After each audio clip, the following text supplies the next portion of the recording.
कहानी सत्य की खोज। गौतम से बुद्ध बनने तक राजकुमार का जन्म लुम्बिनी कपिलवस्तु का एक सुंदर बाग, जहां बसंत की बहार खिल रही थी। समूचे राज्य में उल्लास छाया हुआ था, क्योंकि राजा शुद्धोधन और रानी महामाया के यहाँ एक पुत्र का जन्म हुआ था। महामाया ने पुत्र को जन्म देने के 7 दिन बाद ही शरीर त्याग दिया और उसका पालन पोषण महाप्रजापति गौतमी ने किया। ज्योतिषियों ने भविष्यवाणी की, यह बालक या तो महान सम्राट बनेगा या महान सन्यासी। शुद्धोधन ने महल की चारों दीवारों को और ऊंचा करवा दिया, सुख सुविधाओं का कोई अभाव न रखा, ताकि पुत्र को कभी संसार के दुखों का सामना न करना पड़े। अध्याय 2। विलक्षण बालक सिद्धार्थ। सिद्धार्थ बचपन से ही विलक्षण प्रतिभा के धनी थे। एक दिन एक पक्षी घायल होकर गिर पड़ा। सिद्धार्थ ने उसे उठाकर मरहम पट्टी की। जब उनके चचेरे भाई देवदत्त ने कहा कि वह पक्षी उसका शिकार था, सिद्धार्थ ने उत्तर दिया, जिसने प्राण बचाया उसका अधिकार अधिक है, जिसने प्राण लेना चाहा उसका नहीं। सिद्धार्थ का मन दया, करुणा और संवेदनशीलता से भर गया था। पढ़ाई लिखाई, युद्ध कौशल, राजनीति सब में निपुण होने के बावजूद उनके भीतर एक अजीब सी खाली जगह थी, जिसका कोई उत्तर उन्हें नहीं मिल रहा था। अध्याय 3-4 दृष्टांत। युवा राजकुमार की शादी यशोधरा से हुई। पुत्र राहुल का जन्म हुआ। महल में आनंद था, पर सिद्धार्थ के भीतर एक प्रश्न अनुत्तरित पड़ा था, मैं कौन हूँ? जीवन का उद्देश्य क्या है? एक दिन उन्होंने अपने सारथी चंद से महल के बाहर ले चलने को कहा। बाहर 4 दृश्य उनके सामने आए। 1 झुका हुआ वृद्ध, जिसकी पीठ में दर्द था। 2 कराहता हुआ रोगी, जो जीवन के लिए तड़प रहा था। 3 मृत देह, जिसके चारों ओर शोक। 4 एक सन्यासी, जिसका मुख शांति से दीप्त था। सिद्धार्थ का दिल कांप उठा। उन्होंने चंद से पूछा, क्या यह सब मुझसे भी होगा? चंद ने सिर झुका लिया, हाँ राजकुमार। अध्याय 4 महानिर्वाण की पुकार। राजमहल में लौटकर भी सिद्धार्थ के भीतर अशांति थी। रात के अंधेरे में यशोधरा और नन्हे राहुल को सोते देखकर उन्होंने अपने मन में एक कठिन निर्णय ले लिया। उन्होंने चुपचाप महल त्याग दिया, चंद को वापस भेजा और सिर मुड़ाकर संन्यास ग्रहण कर लिया। अब वे थे एक जिज्ञासु साधक, दुख के कारण और मुक्ति की राह जानना चाहता था। अध्याय 5 गुरु, तप और असंतोष। सिद्धार्थ ने अनेक गुरु बनाए, आलार कालाम, उद्दक रामपुत्र। उन्होंने ध्यान, समाधि, निरंतर अभ्यास किया, पर समाधान न मिला। उन्होंने कठोर तपस्या की, एक दिन में एक दाना, सांस रोककर ध्यान, कांटों पर बैठना, पर शरीर कमजोर पड़ गया। फिर भी अंतर्मन में प्रकाश न फूटा। एक दिन वे नदी के किनारे बैठे थे, तब एक युवती सुजाता ने उन्हें खीर दी। सिद्धार्थ ने पहली बार महसूस किया कि शरीर को तोड़कर आत्मा नहीं पाई जा सकती।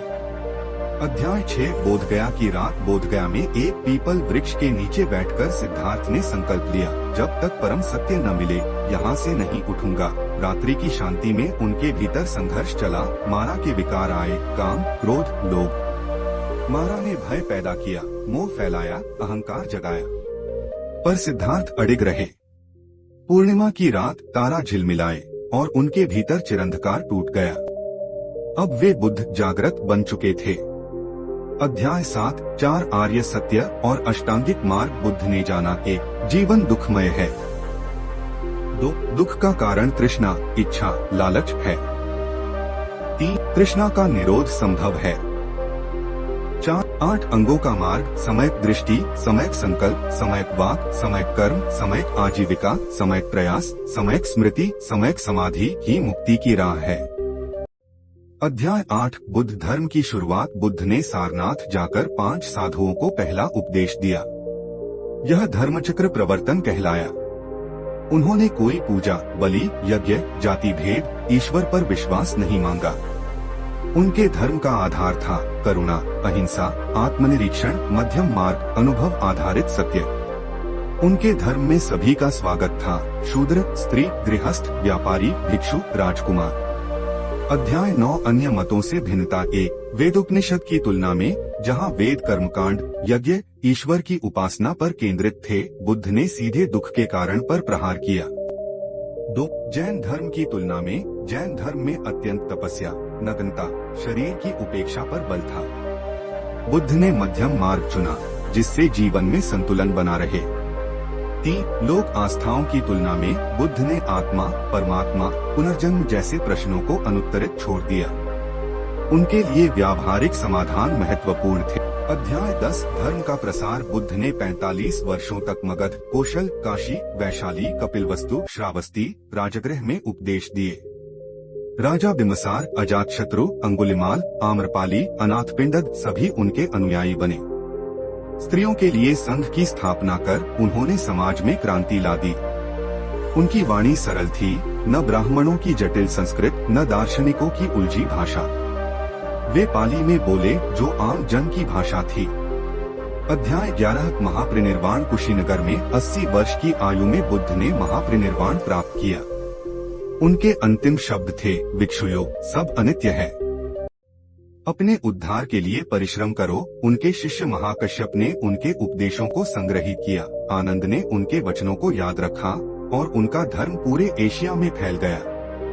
अध्याय 12 बुद्ध धर्म ही क्यों?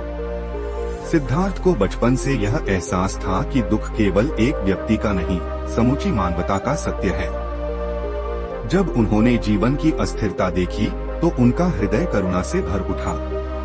वे न केवल अपने लिए समाधान चाहते थे, बल्कि संसार के लिए भी। वेदों में समाधान पूजा में था, पर वह सबके लिए नहीं था। जैन धर्म में समाधान कठोर तपस्या में था, पर वह व्यावहारिक नहीं था। लोक मान्यताओं में समाधान अंधविश्वास में था, जो उन्हें स्वीकार्य नहीं था। सिद्धार्थ ने अपने अनुभव से एक नया धर्म रचा, जो निरीक्षण, करुणा और अनुभव पर आधारित था। यह था बुद्ध धर्म। इसमें कोई बाहरी ईश्वर नहीं, कोई जाति नहीं, कोई भेद नहीं, केवल आत्मजागरण की राह थी। अध्याय 13 आज का संदर्भ। आज 2500 वर्षों बाद भी बुद्ध धर्म की प्रासंगिकता कम नहीं हुई। तनाव, लालच, हिंसा से भरी दुनिया को शांति की राह चाहिए। बुद्ध का अष्टांगिक मार्ग आत्मसंयम और संतुलन सिखाता है। उनका अपदीपो भव, अपने दीपक स्वयं बनो, आज भी उतना ही प्रेरक है। निष्कर्ष सिद्धार्थ गौतम ने केवल धर्म का चयन नहीं किया, उन्होंने अपने भीतर से धर्म को जन्म दिया। उन्होंने बुद्ध धर्म इसलिए चुना क्योंकि अन्य धर्मों, विचारधाराओं में उन्हें वह समाधान नहीं मिला जिसकी खोज में वे निकले थे।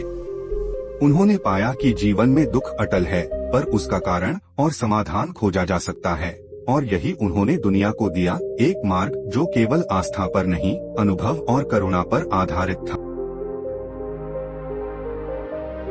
अगर वीडियो इंफॉर्मेटिव लगी हो तो सब्सक्राइब करें हमारे YouTube चैनल को।